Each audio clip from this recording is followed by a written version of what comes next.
Gentleman yields back. Chair recognizes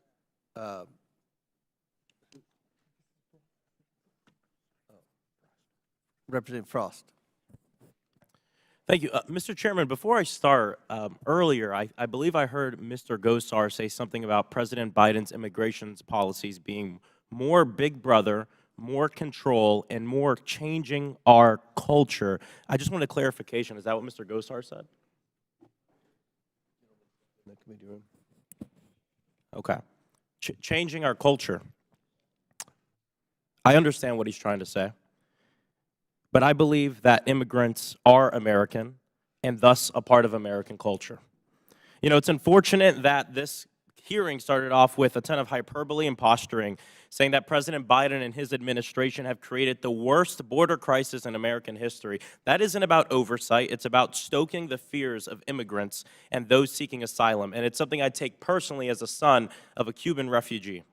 Look, for many folks around the country who might only watch far-right media or just listen to even some of the folks on this committee, I'm curious, Chief Chavez, when President Biden took office, did your agents stop enforcing the border and just allow everybody to come in, thus creating what we hear here is an open border?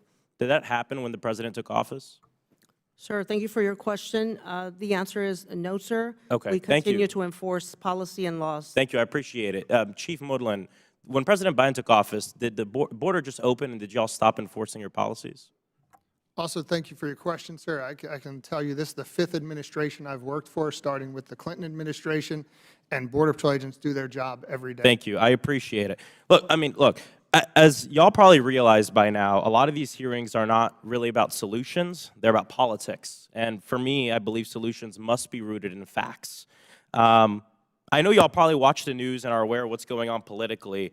Would you agree that the narrative being peddled right now that says that an insane amount of fentanyl is being brought into this country by illegal immigrants specifically, would you say that is true? Sir, again, we're here to report on the facts on border security. I probably defer from giving an opinion on anything in the news right With the data, right? because that's probably doubtful. I can't Yeah. provide all a good. Thank factual you, Chief. statement. No, I appreciate it. I agree, right? It has to be rooted in the data.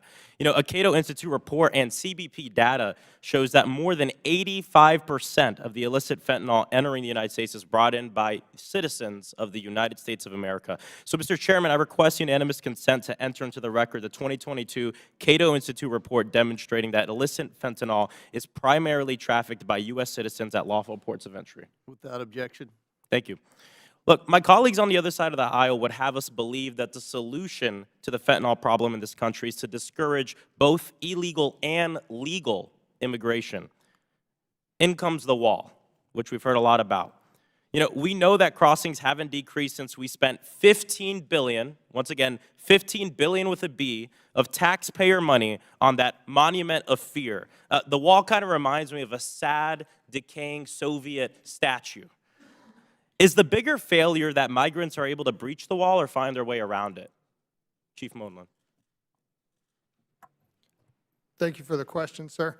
One thing I would say, I think it's worth pointing out, especially Mr. Garcia just came back in the room. I'm glad you did. You talked about being an immigrant and being proud of the country. I can tell you a week ago, I was in San Diego, drove past the Scottish Rite Center, and the agent next to me said, "I smile every time I see that building." And I said, "Why?" He said, "Because I was born in Tijuana. And that's the place where I naturalized and became a U.S. citizen." And so I do hope, you know, when you all make it down to the border, you talk to the Border Patrol agents and recognize that a great number of them are immigrants to the country as well, or first generations like yourself, Mr. Frost. And Chief, on that story, so the senator who's naturalized in was across the border and something he saw from Mexico. So it was like a beacon of hope is what you're saying. Well, this was pretty significantly into San Diego, but he grew up on the border, you know, Tijuana. You can certainly see across the border. And he saw it as a beacon of hope. And his family recognized opportunity in the United States. Being able to see directly in our country, yeah. Yes, sir. Yes. That's amazing. That's a great story to hear. You know, for 2 years of campaigning, we've heard about the border, the border, the border. And here we are, and yet we're not being solutions-oriented. It's hyperbole and lies. And I want to be clear, and we've heard this time and time and again, and I'll say it again. The situation deserves this committee's attention, because there is a crisis at the border. But the crisis is not a criminal one, it's a humanitarian one. and it's an important fact to keep in mind. I appreciate y'all's work, and I yield back the balance of my time.